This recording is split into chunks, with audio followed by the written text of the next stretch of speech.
So just to introduce myself, my name is Alan Lumba. I'm an assistant professor in the Department of History here at Virginia Tech. And I'll be doing the Q&A, obviously the moderating part at the end. And to get the thank yous out of the way, I wanted to thank the College of Liberal Arts and Human Sciences for providing us with the International Initiative Small Grant to get Dr. Chung to share some really thought-provoking work and share some of his time with us. Thank you to Deborah and Farida for this. Thank you so much for understanding the postponement and all those things and letting us still put this on.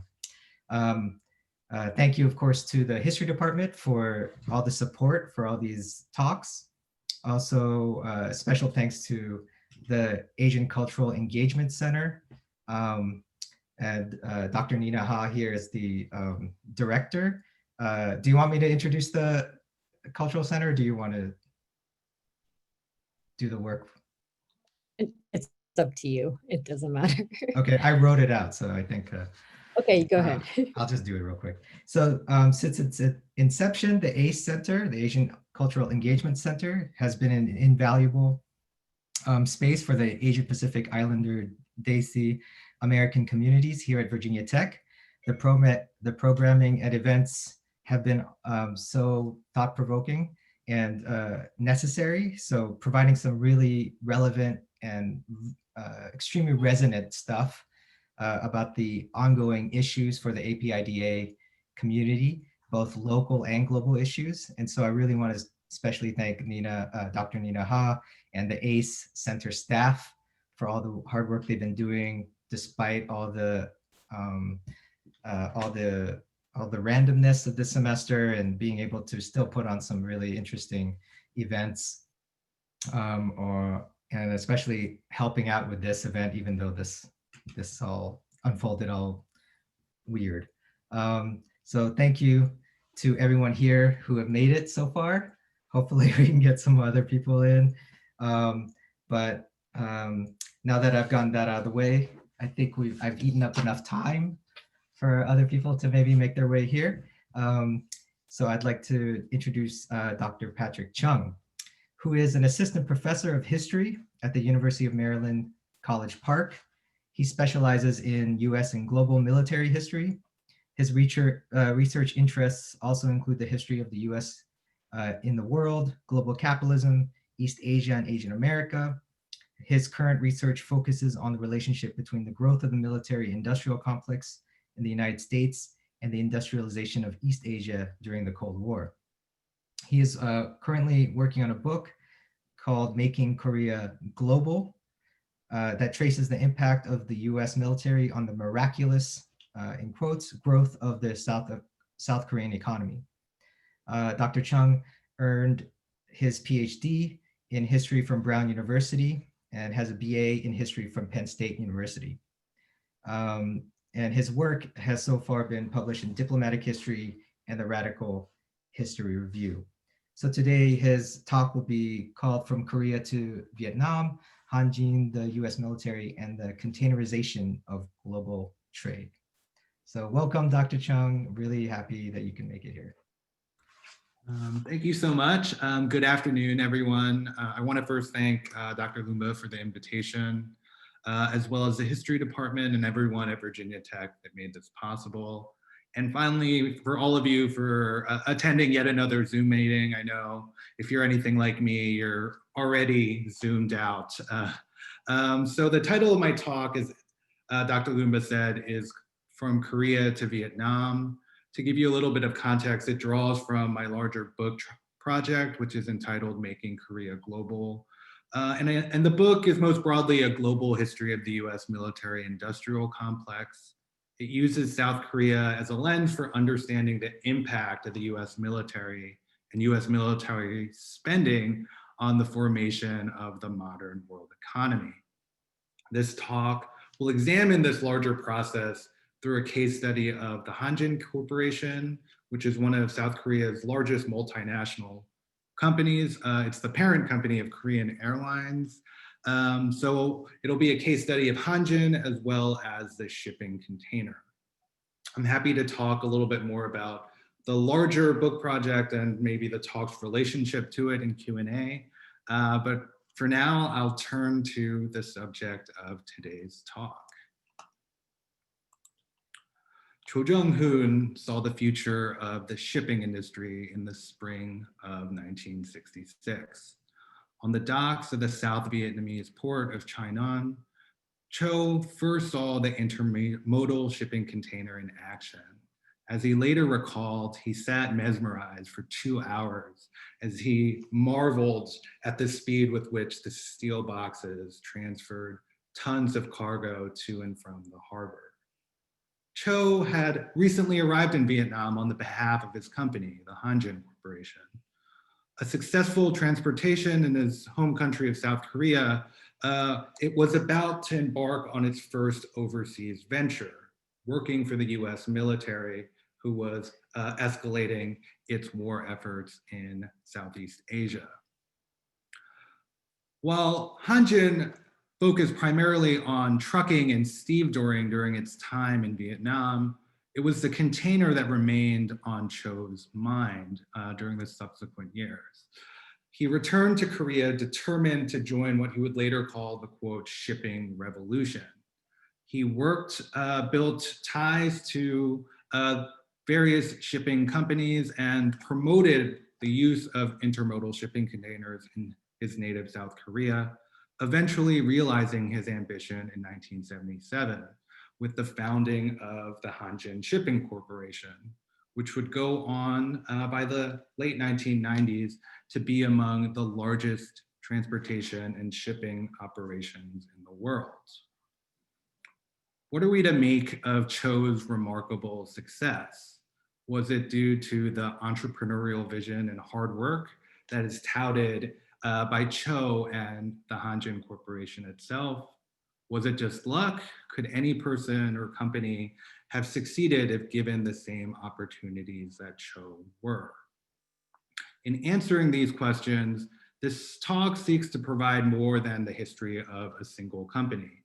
Rather, I hope to use Hanjin to highlight how the containerization of the Pacific went hand in hand with a decade-long process of militarization led by the United States of the Pacific following the Korean War. In doing so, I hope to provide new insights into the origins of the modern world economy. Just want to note before continuing, this is actually a picture of Cho in Vietnam during his trip. I believe in this picture, he's inside of a broken shipping container. So it's quite fitting opening image. The shipping container has emerged as a symbol for modern global capitalism. Its impact has long been noted by labor histories as well as critical scholarship on globalization. More recently, popular works like Mark Levinson's The Box and Alex Madrigal's Containers podcast have brought the impact of containerization to the wider public. By drastically reducing transportation times and costs, the shipping container or the box intensified the flow of goods around the world. Without them, many of the products that we consume on a daily basis, our phones, the food we eat, the computers that are enabling us to have so many Zoom meetings, would either be much more expensive or not as readily available.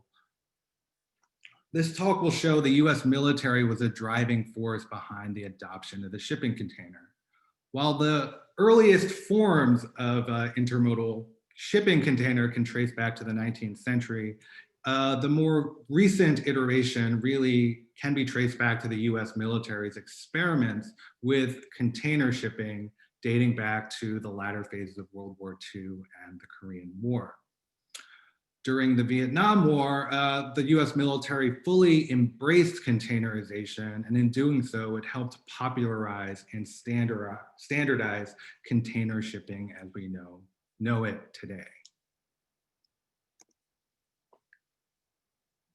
Like the shipping container itself, Hanjin's success is linked inextricably to the US military. The company was founded immediately after World War II with little more than a single truck. Success only came with the start of the Korean War, when Hanjin landed its first military contract moving war material for the US 8th Army. During the subsequent decades, the company came to rely on the capital, technology, and market access provided by the US military. Something it, in fact, as my book project shows, was quite common among many of the world's most successful corporations during the Cold War. So in order to begin unpacking this relationship between containers, the US military, and Hanjin, we need to first go back before Vietnam to the first hot war of the Cold War, which took place in Korea. Known as the, quote, forgotten war, the Korean War played a critical role in shaping the post-World War II world economy. As historian Bruce Cummings argues, the war helped launch the Cold War military-industrial complex by, one, ensuring the passage of NSC 68, which vastly expanded the scale of defense spending, both during and after the war itself. And two, the war accelerated the expansion and construction of an extensive overseas military base network. Cummings calls this base network the, quote, archipelago of empire. Together, these developments cemented the US military's role as one of the world's leading consumers of goods and services. On this graph, you can see through the impact of military spending on the domestic US economy between 1929 and 2017. The orange line there is federal defense spending. So you can see the outsized impact of military-related expenses on the US economy. The spikes correspond to major conflicts. This circled right here is the 3-year period in which combat occurred in Korea. I just want to make 2 observations about this graph. One, that spike that's circled there supports Cummings' point. The Korean War saw the highest percentage investment of US resources during any conflict during the Korean War, and any time since 1929 outside of World War II. Further, you can see military spending remained elevated in the decade or so following the end of hostilities in Korea. We'll turn to the implications of this later in the talk, but I want to make a second observation is the fact that World War II dwarfs Korea on the graph. By becoming the arsenal of democracy during World War II, the United States was able to fully recover from the Great Depression and become one of the world's leading economies. However, you can see in this graph, there's a sharp decline in defense spending following the war. And this really took its toll on the global economy. The war left much of the world outside the United States devastated, with few people, companies, or industries with the ability to produce or buy things. So in a lot of ways, while the war was great for the domestic US economy, the dramatic drop in military spending following the war took its toll around the world. This was particularly the case because while US companies could rely to a certain extent on the rebound in consumer spending in the United States, foreign economies and foreign businesses really did not have that option.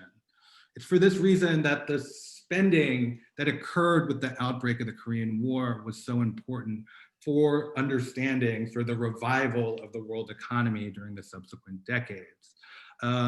Following the outbreak of the war in June 1950, US military contracts began to fill the coffers of not only US companies like GE or Ford, but companies from allied nations, particularly in Japan and Western Europe. So some surprising companies that I found in the archives who participate as military contractors in Korea were Siemens and Toyota. And this makes sense because the Japanese in particular benefited from the Korean War.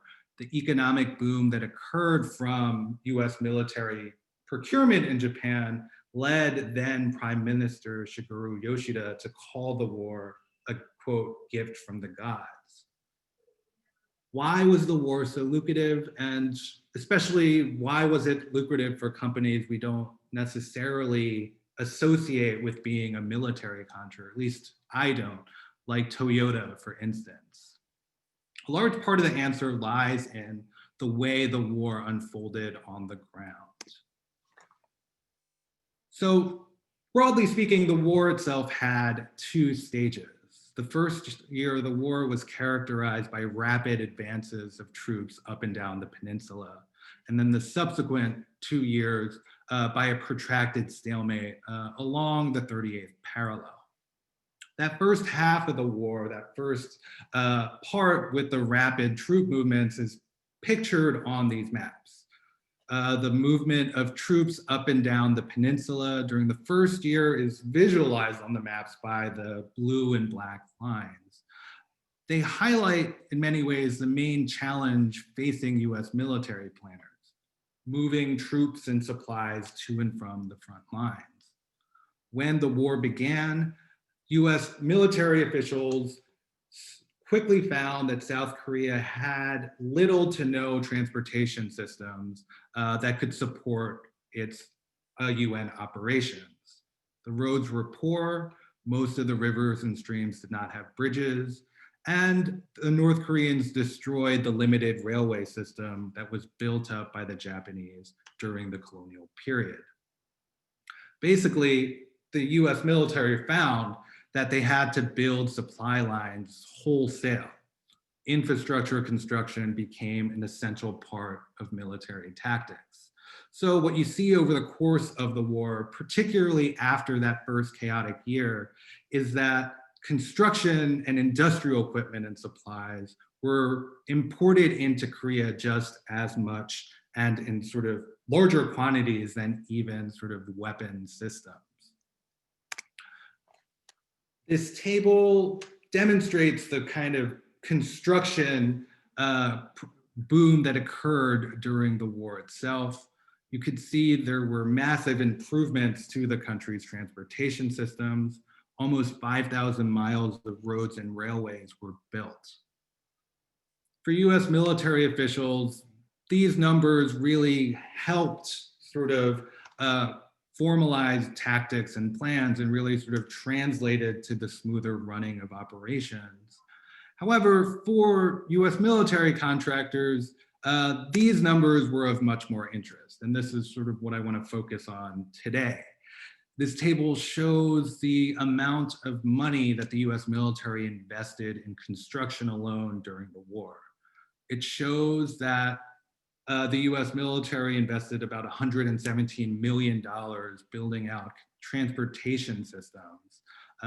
One thing to note here, that figure is in 1950s currency. So accounting for inflation, the US military spent about $1.1 billion building transportation systems in Korea. As you can imagine, the infusion of such vast quantities of capital was a huge business opportunity for businesses that could land military contracts, paving roads, building warehouses, and providing transportation services, which is where Hanjin enters the picture. Like I said, the Hanjin company was founded in 1945, shortly after Korea was liberated from 35 years of Japanese colonial rule. The company began with, like I mentioned, a little more than a single truck. However, business began to boom as US military operations commenced for the war. Cho was able to land a series of contracts transporting war material to and from various military outposts. Critically, the relationship that Cho was able to forge with US military officials transferred to the period after the war. The war was halted with the signing of an armistice in 1953. However, sort of critically for our story, the US military remained on the Korean peninsula because of the ongoing threat from the communist North Koreans.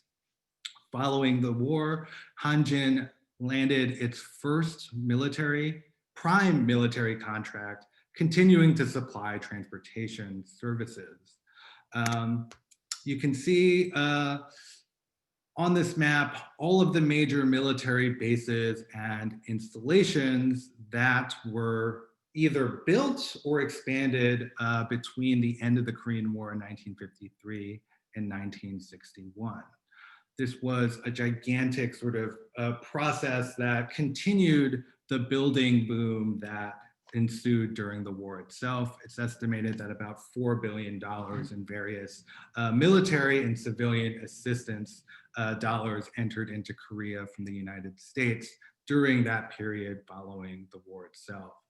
Hanjin benefited primarily by continuing to provide services. So all of the construction materials, all of the food and supplies necessary to build and maintain this base network were sort of a gold mine for the Hanjin Corporation.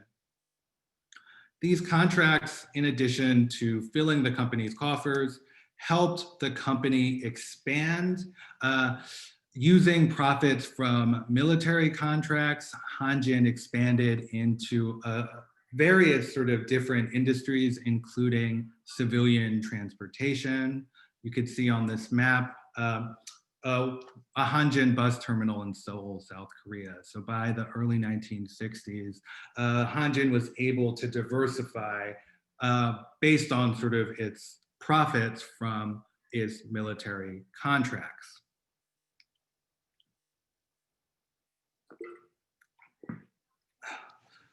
The company would receive an even larger sort of economic boon with the start of the Vietnam War. In many ways, the Vietnam War was a repeat of Korea. Once the hostilities began, US military officials had many of the same logistical issues that they had in Korea in the previous decade. By the summer of 1966, the US military was operating out of more than 50 sites in Vietnam and had over 500,000 troops on the ground.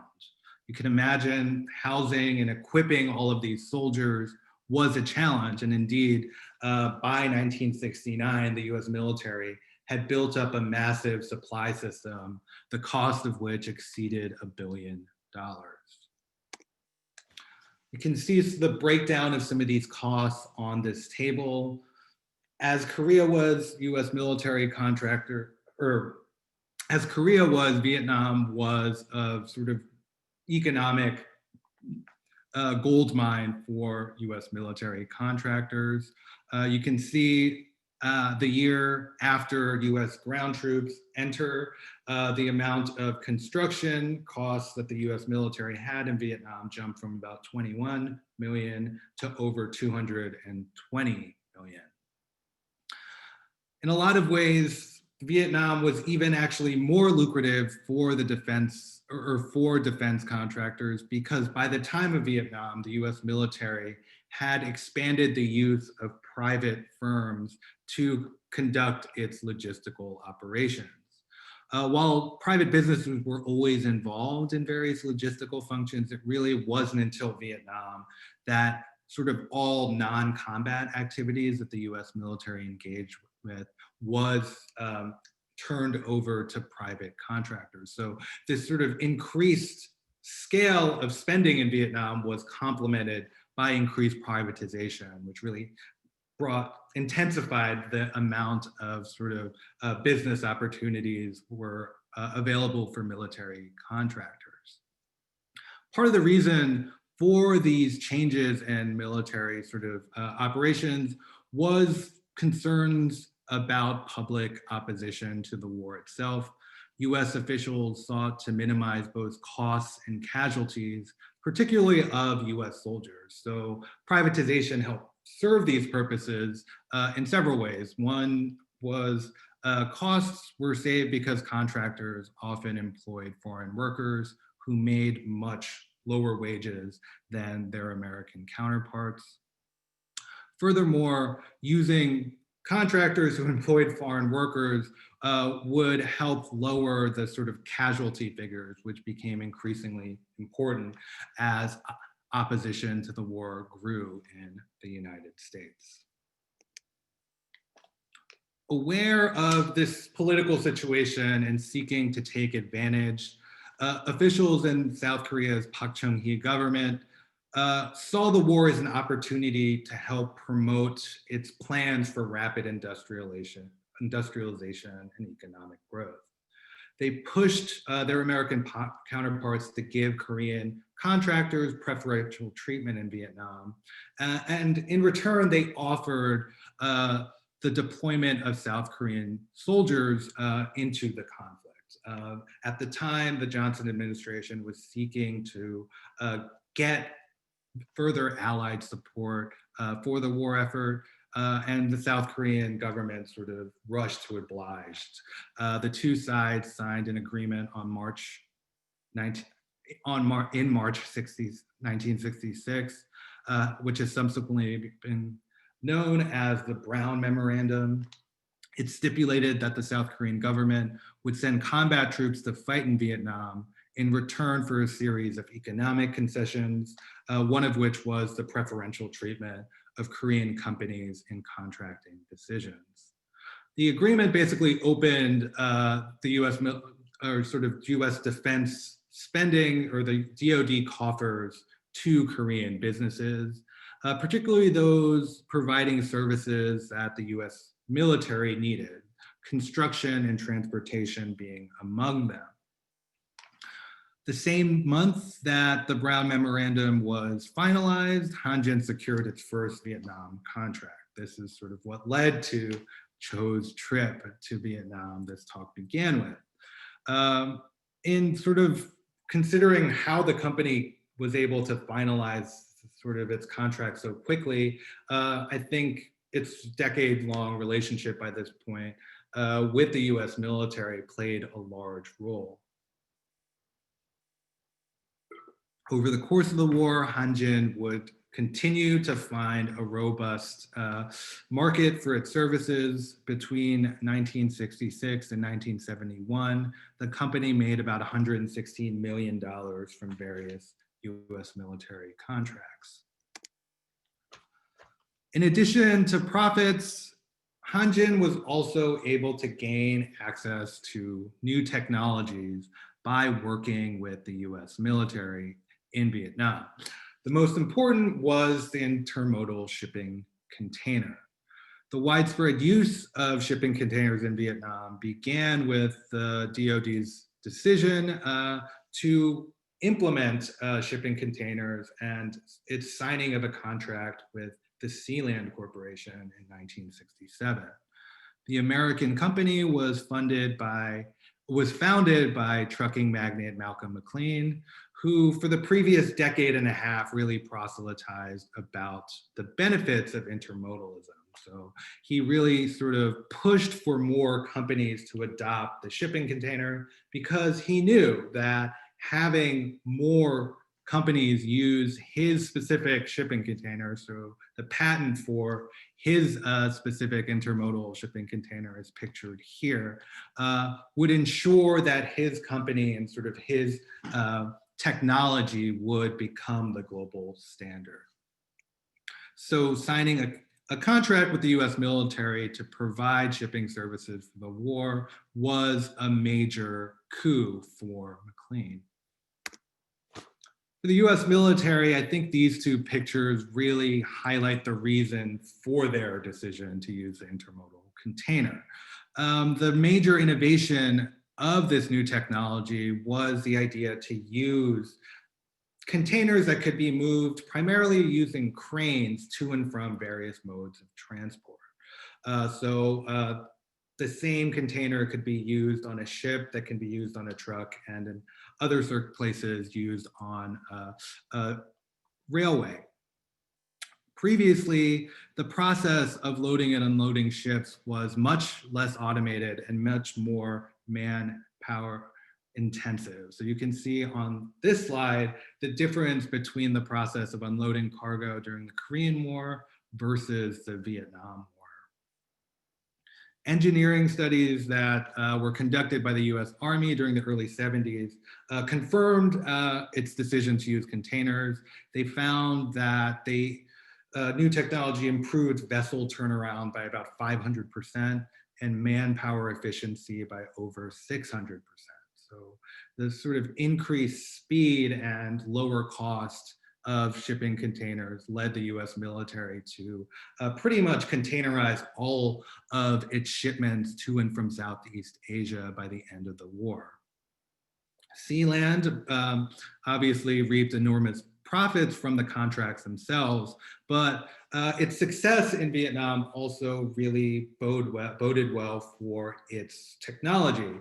Intermodal shipping containers became increasingly used around the Pacific and then around the entire globe. Over the course of the 70s and 80s, it really became the standard of overseas transportation.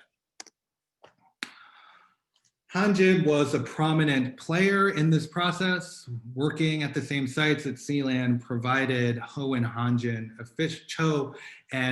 officials with firsthand exposure to its benefits. Hanjin commenced containerizing its operations almost immediately after it began operating in Vietnam.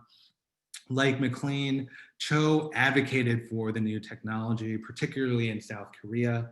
He played a key role in the decision to containerize the two major ports in the country at Incheon and Busan. At various points, he and Hanjin directly provided capital and technological assistance to the Korean government. The picture at the top of this slide here is actually Cho overseeing the renovations of Incheon Harbor.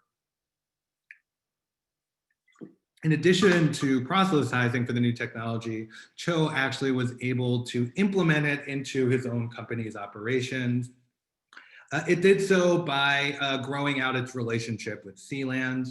The company used Sealand containers from the start. However, starting in the 1970s, it entered into direct partnerships with the company.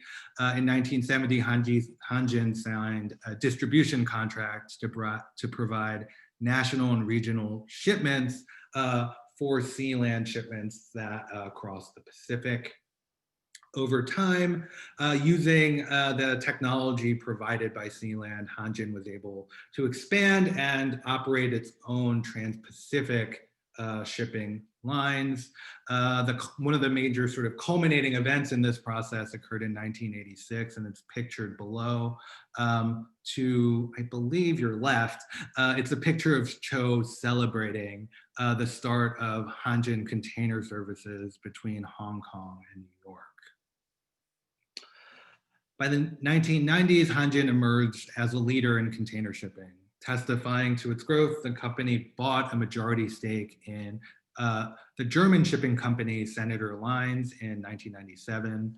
The merger resulted in the company becoming the 7th largest container shipping company in the world. Evidence of the company's success could be seen on docks and ships around the world. Hanjin containers became ubiquitous on container stacks from, as you can see on this slide, Muscat to Hong Kong. The company remained on the leading edge of global shipping until 2017, when it was forced to declare bankruptcy due to financial insolvency and increasing competition, particularly from Chinese shipping companies. Despite this end, the sustained success for Hanjin, I think, really suggests the utility of studying the history of South Korea, as well as sort of the world economy that emerged during the Cold War alongside that of the US military. As this talk has shown, Hanjin's ability to become a container shipping firm was a direct result of the company's work as a military contractor in the Vietnam War. Its participation in turn in Vietnam was an outgrowth of a decades-long relationship it built with the US military that traced back to the Korean War. The profits and technological transfers, therefore, that occurred during the Vietnam War really was sort of part of a larger decades-long story of the US military and its increased presence throughout the region. As a way of conclusion, I want to make two broader points. First, I want to highlight sort of the fact that Hanjin and the story of containerization in Vietnam are actually part of a larger story about the economic impact of the US military during the Cold War. As this map shows, the US military's presence over the decades following the Korean War became ubiquitous. The building of this global network made logistics a central part of what the US military did. It involved the construction of not only bases, but their continued maintenance, as well as the infrastructure necessary to link them. This process brought together an amazing array of actors. Among them were companies like Hanjin, who were able to leverage its relationship with the US military to become successful and global entities in their own right. And for me, this map suggests the need to uncover more stories about people like Cho and institutions like Hanjin, because it was sort of these countless individual stories that really make this sort of global phenomenon pictured possible. And finally, I want to point out, make a point about sort of how this story is interpreted. I think in a lot of ways, the story of Hanjin and containerization are often valorized. They're seen as case studies of innovation and the benefits of globalization and global capitalism. However, both the company and the container helped bring about an array of darker consequences. Central among them was the widespread loss of jobs and the descaling of work that has occurred in the United States and around the world, particularly since the 1970s. Most directly, the container caused the loss of stevedoring jobs in ports around the world. More broadly, it facilitated the rise of transnational production processes, which have involved the outsourcing of manufacturing jobs and the automation of more and more work in the developed world, and the continuation of draconian labor policies in the undeveloped, quote unquote, undeveloped world. The profitability of flexible and transnational supply chains in turns has incentivized more and more corporations to engage in this process, what scholars have called the race to the bottom. Within this context, and sort of with the increasing discussions about trade wars and mass unemployment, the darker side of the story of Hanjin and containers needs to be closely examined.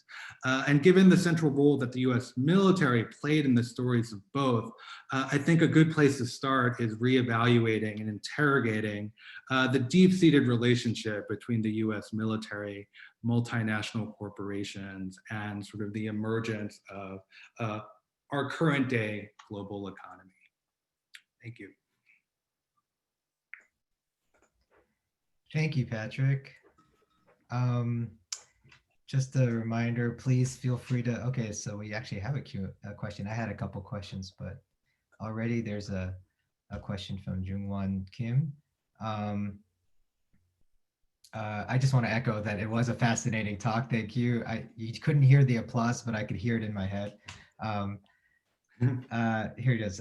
So the question from Jungwon Kim is, I am wondering, especially considering Nadia Y. Kim on the transnational construction of racial ideology vis-a-vis the US empire, what may be the racial implication of global containerization? So I don't know if you can see this, Patrick. You can see the Q&A. I opened the Q&A. Okay, cool. Yeah, thanks. Thank you so much for that question, and it's a great one. And I think it flows well from that last point that I made in the talk, and sort of the racial implications of what's going on is deeply sort of involved in sort of the labor aspect of this story. In a lot of ways, containerization went hand in hand with considerations of labor, and racialized labor was something that was central to the way the US military interacted with contractors. One of the decisions to employ more and more private companies and logistical firms was the pursuit of cost cutting, and in a lot of ways, employing more racialized subjects to do logistical work, sort of the menial labor, was one of the consequences of sort of the development of US policy over the course of the Cold War. But what I find most interesting in the story is the way that companies like Hanjin sort of piggybacked on, capitalized on these racial inequalities. So in Vietnam itself, there was a widespread sort of labor hierarchy that differentiated wages based upon who you were. So if you were from the United States, you would get paid more than someone who was from a sort of more developed European nation, and then you get paid more if you were from a more developed Asian nation like Japan. And then you would get paid more if you were Korean. And then at the bottom of the hierarchy were a lot of sort of Southeast Asian labor migrants, as well as native Vietnamese, right? So I think in a lot of ways, the racial ideologies really come up in this story when we consider sort of the labor component. And I think it's something that I try and argue in my larger book project. Is one of the things that the US military did was it circulated new technologies and capital and sort of helped economic development, but it also helped sort of solidify some of the dark sides of US capitalism, one of them being sort of the hierarchies of race, right? So one of the things that sort of transitioned between the way the US military interacted with racialized labor within its contracting system, it is in a lot of ways mirrored and intensified in the way transnational corporations have developed these racialized transnational production and manufacturing systems. Great. Please keep the questions coming. I just wanted to follow up in terms, I mean, I had a question about containerization, and there has been a lot being written about containerization, especially how it has affected labor, specifically the automation, in terms of cutting out labor power, right? I'm just curious how, for you, what is it that's so specific to, I mean, for you, what makes it so interesting, this role of the US military in kind of, and its effect on labor power, especially like, you know, when you see the kind of ways that, you know, it's usually like dock workers or these big strikes, and throughout history is usually from like these people who are unloading or loading or in supply chain parts of the of logistics. So I mean, to me, it's super interesting why military for you, but I'm curious for your own perspective. Yeah, I think that answer that question has changed over time, but I think one thing that is most interesting to me specifically about logistics and the container was it enabled me to tell the story I came into grad school wanting to tell. So, or not grad school, but my dissertation. So for my dissertation perspectives, I was really thinking about the questions and literatures I really wanted to engage with. And the two that really sort of struck me that I wanted to, two strands of historiography that I wanted to place in the same frame was these discussions of deindustrialization in the United States. So sort of work by people like Jefferson Cowie that looked at sort of how work in the United States became de-skilled and sort of, and the powers of unions became eroded with the rise of automation, starting in the 1970s, really, and how it was interesting because there was another sort of strand of literature that looked at sort of the industrialization occurring in places like South Korea. I mean, I think the popular sort of divisive rhetoric is that the jobs went from the United States to South Korea. But what I sort of noticed is in South Korea, sort of the workers were also sort of being devalued and de-skilled, and in a lot of cases undergoing sort of threats to their lives for trying to organize, right? So trying to see the connection between these two stories. And it took a while, but one thing that I think I sort of lucked out on is that I was studying South Korea and just how central the military was in the development of the South Korean economy.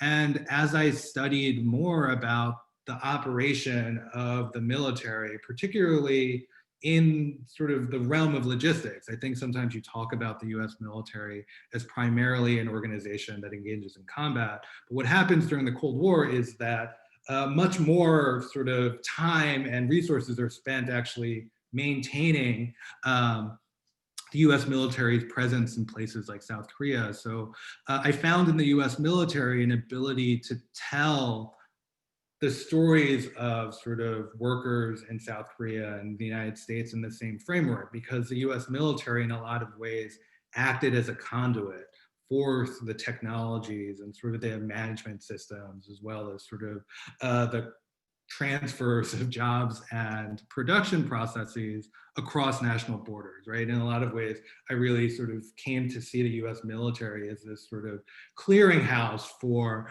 sort of corporations to build out and cut costs, right? So in a lot of ways, looking at the military provided a means for me to show how the fates of workers in sort of various parts of the world were connected, even though they might not have been sort of directly linked in their struggles against a specific company or sort of specific regime. There's sort of this overarching presence of the US military and the way it sort of had ties to so many different actors and organizations really sort of helped, at least for me, sort of understand the connections between these disparate peoples.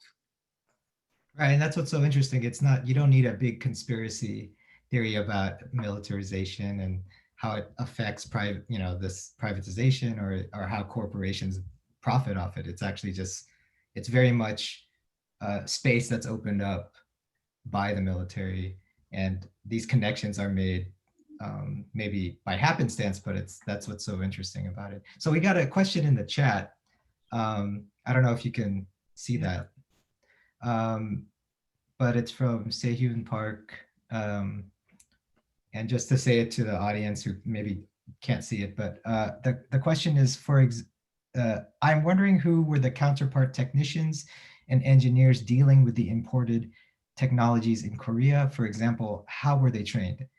What were their roles when Hanjin later entered Vietnam? To put it differently, how Hanjin digested quote unquote new technology and used it later for the overseas market? Yeah, I think that's a really interesting question and something that I didn't get to delve into too much during my dissertation writing, but I've become really interested in these questions about the history of technology. And I think one of them is understanding sort of how South Korea sort of interacts with technologies and sort of the importation and sort of indigenization of various technologies. I haven't quite worked everything out, so maybe I can just sort of share what I know. In a lot of ways, this is a story that I've been piecing together from sort of a variety of different sources. But from what I know, Hanjin sort of mid-level managers, those that oversaw sort of the workers that were employed in Vietnam, were able to work with companies like Sealand as subcontractors. So in a lot of ways, Hanjin was in charge of unloading and loading some sort of container ships, but non-container ships as well. So in a lot of ways, there was an indirect transfer of knowledge in Vietnam itself. But the more sort of formal process began when Hanjin actually signed a series of partnerships with Sealand. Like I said, Sealand, I didn't maybe quite cover this as much as I should have. During the 1950s and up through the time of the Vietnam War, there were sort of different competing standards for the intermodal shipping container. So there was a huge incentive for specific companies, including Sealand, to not monopolize its patents and technologies, but actually get more and more people to adopt them, right? So Sealand was actually looking to expand into Asia, and it signed a technical services agreement with Hanjin. I can't tell you for sure if there was extended sort of transfers of technicians back and forth, but that these partnerships and agreements enabled Hanjin to import the sort of specific cranes as well as the containers necessary to engage in container shipping in a lot of ways. I think sort of access to sort of technologies and then also access to sort of these opportunities to become distributors for Sealand enabled Hanjin from sort of the time of 1970 when it first formalized its partnership with Sealand to 1977 when Hanjin established its own container shipping line, sort of learn indirectly from their American counterparts. But I have yet to, unfortunately, learn about any extensive sort of training programs, or I'm not aware of any sort of training programs or something along those lines, or exchange of personnel.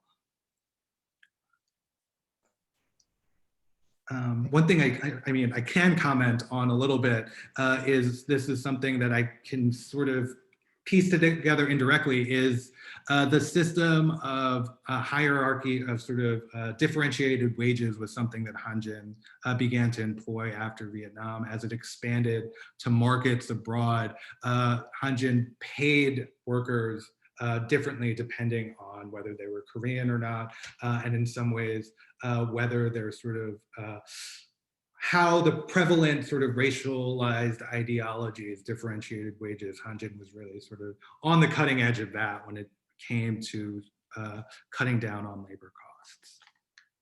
Sorry, that was a really rambling answer. I hope that sort of helped answer your question a little bit. So we have another question, I don't know, in the Q&A section from Helen Schneider. I think you might have met. I think I heard the story before. But the question, I'll read it out loud just for people who can't access it. But I hope you could talk a little bit more about how Hanjin containers circulated in the Pacific in the 1980, particularly in and out of Chinese ports. For example, when did China develop their ports and containers for containerization in the 1980s? Or was Hong Kong the main site for goods coming out of China for much of the period? Also, I was interested to hear that the Hanjin was forced out of business in large part by Chinese shipping companies, which I assume had support by the Chinese state. Yeah, that is like a really great question. And it's something that I'm going to have to look further into, particularly because of the ultimate fate of Hanjin. For my research, I looked primarily at the 1970s and the Vietnam War. One thing I do know about Hanjin is its early contracts with Sealand was first to distribute containers that Sealand trans-Pacific ships brought around Korea, but then in and around the region itself. So that's sort of the reason why you see Hanjin begin regional operations, first Japan and China itself. So China was an important market for Hanjin as it sort of became a larger and larger global company. I really have not looked into the development of container ports in China itself, but I do know for a fact that one of the sort of contributing factors to Hanjin eventually going bankrupt and the success of Chinese container shipping firms, which really dominates the industry to my knowledge today, is the end of state support. One of the things that dramatically changes for Hanjin from the 70s and 80s to the sort of 90s and beyond was it sort of loses sort of these sort of state support that it enjoyed under first the Park, dating back to the Park government in the 1970s. Hanjin was sort of selected as one of the strategic corporations that received sort of funding and had a close tie with the South Korean government during the 80s. By the time we get to the time of its bankruptcy, that sort of state support which exists for Chinese companies doesn't for the company itself. And also the company was involved in sort of a series of financial blunders and financial mismanagement. So it wasn't all about sort of the kind of competition from China, but I think it did play a big role in its bankruptcy ultimately. Um, I'm gonna ask a question real quick. Uh, it's basically about anti-communism, and I'll probably bring this up a lot. But I mean, obviously, I'm curious if there's any actual effect in terms of the ideological narrative that comes out of, the idea of making capitalism much more efficient, or creating markets, or increasing opportunities for privatization, as the U.S. military is uh, involved more and more in these different anti-communist campaigns, right? So ideologically, the South Korea versus North Korea is supposedly an anti-communist war, rather than a war about decolonization. And the same with in Vietnam, right? The idea is this is an anti-communist um, campaign. So I'm curious in terms of what is it? How did lawmakers and military officials ever spin it as a way of saying, okay, well, we're actually this actually goes hand in hand in terms of creating markets, creating opportunities for private companies to profit, or was this something they also kind of kept quiet in terms of profiting off of military contracts? Yeah, I think that's a good question. I think just broadly, my initial reaction is that it did play a big role in it, in the sense that um, when talking about military contracts, I think sort of the free market aspect of it was a stark contrast, was put in stark contrast with communism, right? So in a lot of ways, the kind of profiteering accusations that you see, particularly after World War I, don't quite reach the same height as they do in Korea, in the sense that businesses were seen as taking part in the fight against communism. On a more practical sense, I think a lot of people within the sort of business community realized that these contracts were extremely lucrative, in the sense that there was a lot of lobbying about making sure first that a lot of these logistical operations were privatized, right? So there was sort of a large lobby related to the business community that sought US government business and US government funds going to the private sector, right? So I think that's something you see even during the Korean War itself, where businesses are advocating for this lucrative opportunity. One thing I do find a little bit interesting is, I think part of this is sort of obscured by this artificial division when we think about military contracting. I think a lot of criticisms, particularly of the military industrial complex, privilege the companies that are overtly part of warfare. So you think about Lockheed Martin, Northrop Grumman, these companies that are involved in high-tech weapon systems. And I think in a lot of ways, there's a disconnect, at least in public discourse, about military contracts, because you see sort of criticism of these sort of high-tech companies. But what's interesting is, given what the US military is doing, there's an amazing array of companies that we wouldn't necessarily consider military contractors benefiting and profiting from the continued sort of expansion of the US military and defense spending, right? So I think that's sort of one interesting thing that I find during the Cold War and during Vietnam, where there were major criticisms about sort of war profiteering from companies. Uh, uh, but sort of you don't see sort of I think part of the reason why you don't see more of an outrage against these companies is that sort of the scale of the US military operations and all of the different processes, products, and services needed to upkeep it are in a lot of ways obscured for the American public in a lot of ways. I don't know if that answers your question. Yeah. Well, no, I mean, I think that's a real key takeaway, is that the fact that a lot of the chunk of military spending, for example, like in your charts, were on infrastructural projects, were on things that people would, I mean, I think a lot of historians would categorize, or political scientists would categorize as like development, like projects, right? Like ideas of roads, canals, all these things, or even just for supply chains, bringing in food or medicine and things like that, which would be considered humanitarian in some ways, but it really is something that um, there's profit being generated from these things that are attached to war, to counterinsurgency operations, these kinds of military operations. So I'm like, yeah, I think that's one of the interventions that I find really fascinating.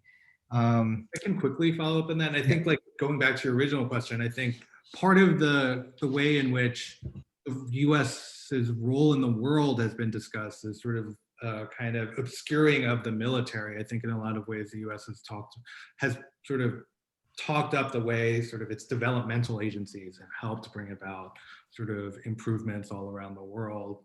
And that has received sort of a lot of sort of attention from sort of government outlets, but also the scholarship as well. And I think maybe some of that has to do with residual Cold War ideologies about presenting the United States as this kind of beneficent force for freedom and democracy, rather than one that's so closely attached to sort of militarism and sort of warfare and ultimately violence. Yeah. Okay, so it doesn't look like, I mean, there's been a comment by Kenneth Wong who appreciated your work. I have, if there's no other I have one other question, which is more thinking about contemporary Korea, the Pacific, and the United States. The fact is, the Korean War, like you said, I think a lot of historians consider it an unending war, right? This is a war that's never ended.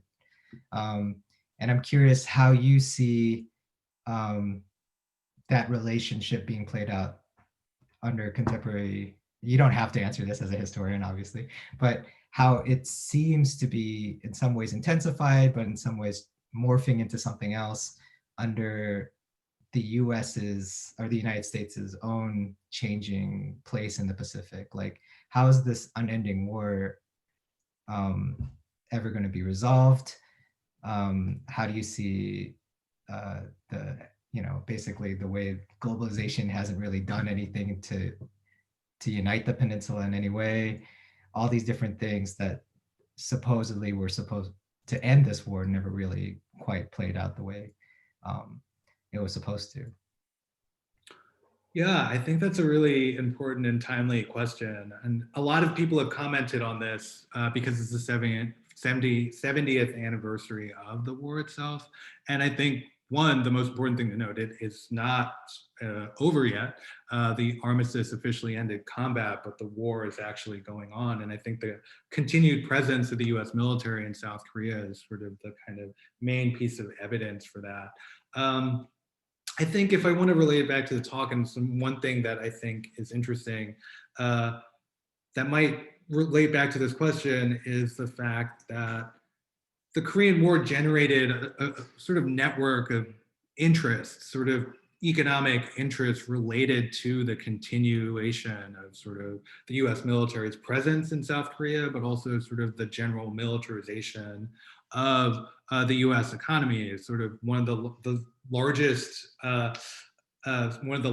budget items of the US federal budget is still national defense. So I think one of the kind of underlying structural contradictions or structural features of the US economy that is related to the ongoing sort of tensions in South Korea is the sort of network of interests that have been built up over the course of the Cold War that are reliant in one way or another on the continuation of sort of military spending and sort of the prominent role of the US military in places around the world, right? So I think in a lot of ways, those sort of personal, political, ideological issues are really important for achieving a resolution in Korea, but sort of that also needs to be considered alongside these more material, political, economic sort of factors as well.